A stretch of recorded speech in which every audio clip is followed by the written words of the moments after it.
स्वागत है आप सभी का हमारे YouTube चैनल राज कहानी पर। आज हम आपको फिर से एक नई कहानी से रूबरू कराएंगे। तो शुरू करते हैं हम हमारी इस नई कहानी को। एक बार की बात है, एक राजा की बेटी जो बहुत ही सुंदर थी पर बहुत घमंडी और बदमिजाज थी। उसे कोई भी व्यक्ति पसंद नहीं आता था। राजा उसका विवाह करना चाहता था पर वह घमंडी लड़की हर लड़के में कोई न कोई कमी निकालकर विवाह के प्रस्ताव को ठुकरा देती थी। उसकी बदमिजाजी से राजा बहुत परेशान था। उसने एक बार अपनी बेटी के विवाह के लिए इंतज़ाम किया और दूर दूर के विवाह इच्छुक नौजवानों को इसके लिए आमंत्रित किया। इन सभी नौजवानों को उसने उनकी हैसियत के हिसाब से उनके स्थान पर बैठाया। इसके बाद उसने अपनी बेटी को उन राजाओं और राजकुमारों की सभा में बुलाया ताकि वे अपनी इच्छा से किसी को भी अपना पति चुने। पर राजा को तब अत्यंत दुख लगा जब उसकी लड़की ने हर एक राजकुमार में कमियां निकालना शुरू कर दी और विवाह करने से इनकार कर दिया। एक नुकीली ठुड्डी वाले राजा का तो उसने काफ़ी अपमान किया। वह लड़की उस राजा को देखकर बोली, इस राजा की ठुड्डी तो देखो जैसे बत्तख की चोंच। इस घटना के बाद से उस राजा का नाम नुकीली ठुड्डी वाला राजा पड़ गया। राजा ने अब अपनी बेटी को सभा में आए सब राजकुमारों का अपमान करते देखा तो वह गुस्से से लाल पीला हो गया और बोला, इस लड़की ने सभा में आए हुए मेहमानों का बहुत निरादर किया है, इसलिए अब इसे भिखारी से विवाह करना पड़ेगा। जो भी मांगने के लिए मेरे दरवाजे पर आएगा। इसके बाद उसने इस घटना के लिए सभी राज्यों और राजकुमारों से क्षमा मांगी और आदर सहित उन्हें विदा किया। कुछ दिनों बाद एक भिखारी राजा के महल के सामने गाना गाकर भीख मांगने आया। जैसे ही राजा ने उसका गाना सुना, उस भिखारी को अपने महल में बुलाया। वह भिखारी जब महल में पहुंचा तो राजा बोला, मुझे तुम्हारा गाना बहुत पसंद आया है, मैं तुम्हें इसके बदले अपनी बेटी उपहार में देता हूँ। आज से तुम ही मेरी बेटी के पति हो। राजा की बेटी यह सब सुनकर हक्की बक्की रह गई और विवाह से इनकार करने लगी। पर राजा बोला, मैंने तेरे स्वयंवर वाले दिन कसम खाई थी कि मैं तेरा विवाह अपने दरवाजे पर आने वाले पहले भिखारी से करूंगा। आज मैं अपनी इस कसम को पूरा कर रहा हूँ। राजकुमारी का रोना धोना राजा के निश्चय को नहीं बदल सका। राजा ने उसी समय राजपुरोहित को बुलवाकर अपनी बेटी का विवाह उस भिखारी के साथ कर दिया। शादी के बाद राजा अपनी बेटी से बोला, अब तुम मेरी बेटी नहीं, एक भिखारी की पत्नी हो और भिखारी की पत्नी इस महल में नहीं रह सकती। अब तुम्हें अपने पति के साथ ही जाना होगा। राजकुमारी को राजा की आज्ञा के अनुसार अपने पिता के महल को छोड़कर अपने भिखारी पति के साथ जाना पड़ा। उसे अपने पति के साथ पैदल ही चलना पड़ा क्योंकि राजा ने अपनी बेटी को कोई भी रथ या घोड़ा गाड़ी देने से इनकार कर दिया था। जब भिखारी पति के साथ वह एक जंगल से गुजर रही थी तो उस राजकुमारी ने धीरे से पूछा, यह इतना सुंदर जंगल किसका है? तब उसका पति बोला, यह जंगल नुकीली ठुड्डी वाले राजा का है। अगर तुम उससे शादी कर लेती तो यह सुंदर जंगल आज तुम्हारा होता। लड़की मन ही मन पछताने लगी और बोली, काश मैंने उस राजा से शादी कर ली होती। जंगल से निकलकर दोनों वहां से गुजरने लगे तो राजकुमारी ने भिखारी पति से फिर पूछा, यह सुंदर सा नगर किसका है? पति ने जवाब दिया, नुकीली ठुड्डी वाले राजा का। राजकुमारी ने एक गहरी सांस भरी और बोली, काश मैं उस राजा से शादी कर लेती। भिखारी ने जब उसे फिर यह कहते सुना तो बोला, मुझे यह बिल्कुल पसंद नहीं है कि तुम मेरी पत्नी होने के बाद भी किसी दूसरे आदमी के बारे में सोचो। आखिर में वे दोनों एक छोटे से कच्चे घर के पास पहुंचे। भिखारी पति बोला, यही हमारा छोटा सा घर है, इसी में हम एक साथ रहेंगे। वह घर इतना छोटा था कि 2 आदमी मुश्किल से रह सकते थे।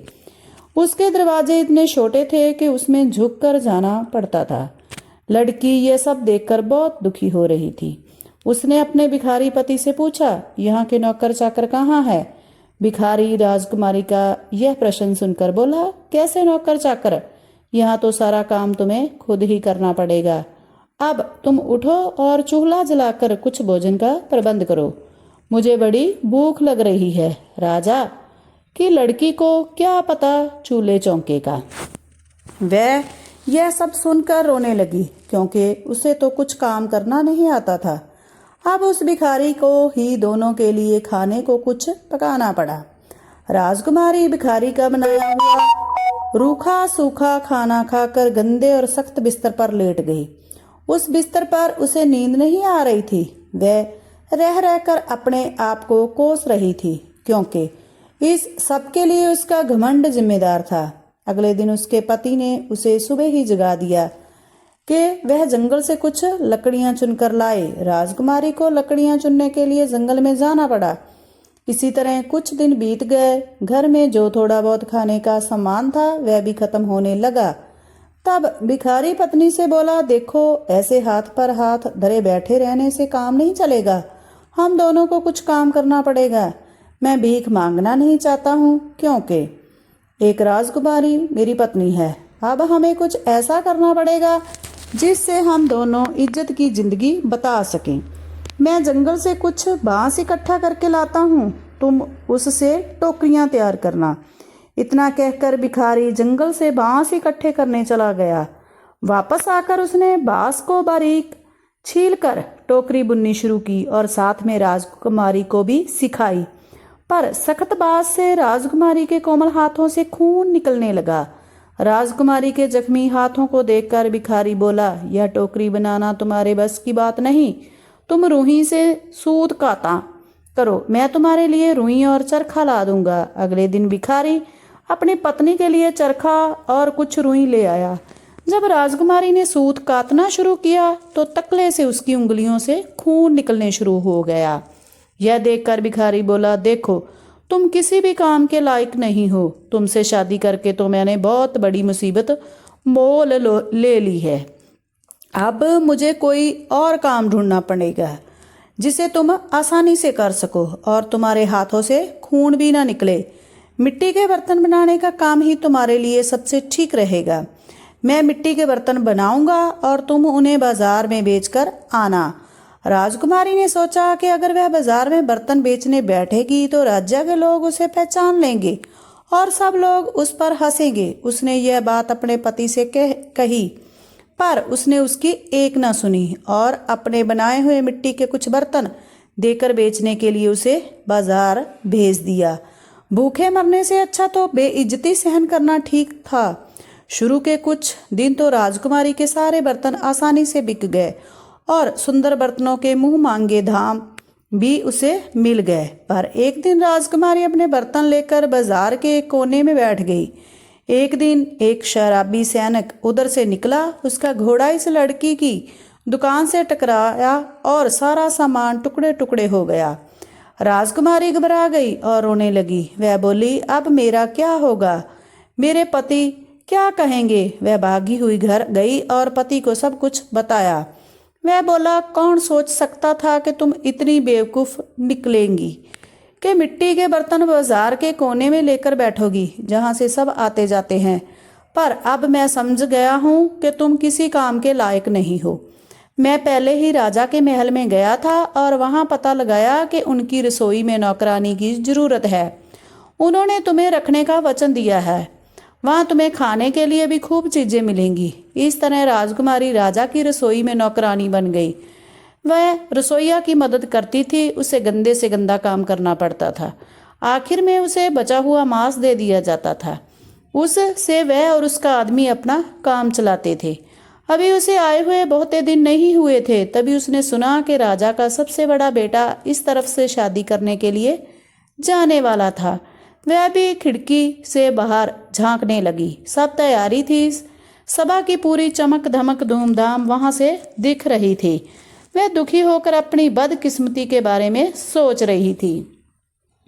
उसे अपने अहंकार को याद करके बेहद दुख हो रहा था, जिसकी वजह से उसे इतना गिरना पड़ा। नौकरों ने उसे खाने के लिए कुछ मांस दिया। उसने उसे अपनी टोकरी में रख लिया ताकि घर ले जा सके। जब वह बाहर निकल रही थी तभी अचानक राजा का पुत्र मखमली और रेशमी वस्त्र पहने, गले में सोने की जंजीर डाले हुए वहां आया।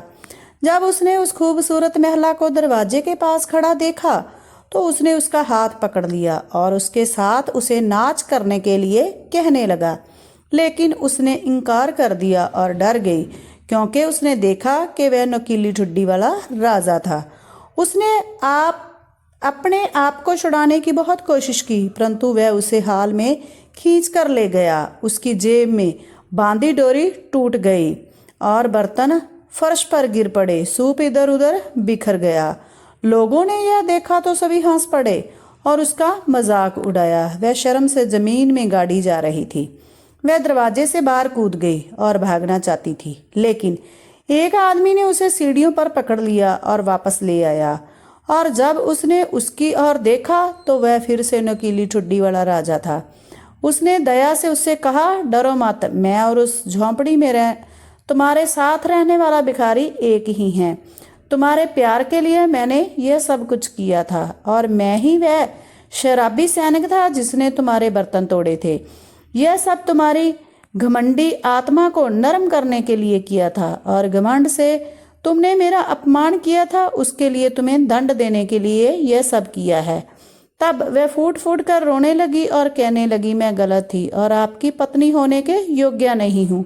लेकिन उसने कहा, धैर्य रखो, बुरे दिन बीत चुके हैं, अब हम अपनी शादी का जश्न मानेंगे। तब नौकरानियां आई और उसे सबसे शानदार कपड़े पहनाए। उसके पिता और उसका पूरे परिवार ने नुकीली ठुड्डी वाले राजा के साथ उसके विवाह में उसकी खुशी की कामना की और उनकी सच्ची खुशी अभी शुरू हुई थी। तो दोस्तों, आपको हमारी यह कहानी कैसी लगी हमें कमेंट करके ज़रूर बताइए और हमारे चैनल को सब्सक्राइब, लाइक और शेयर ज़रूर करिए।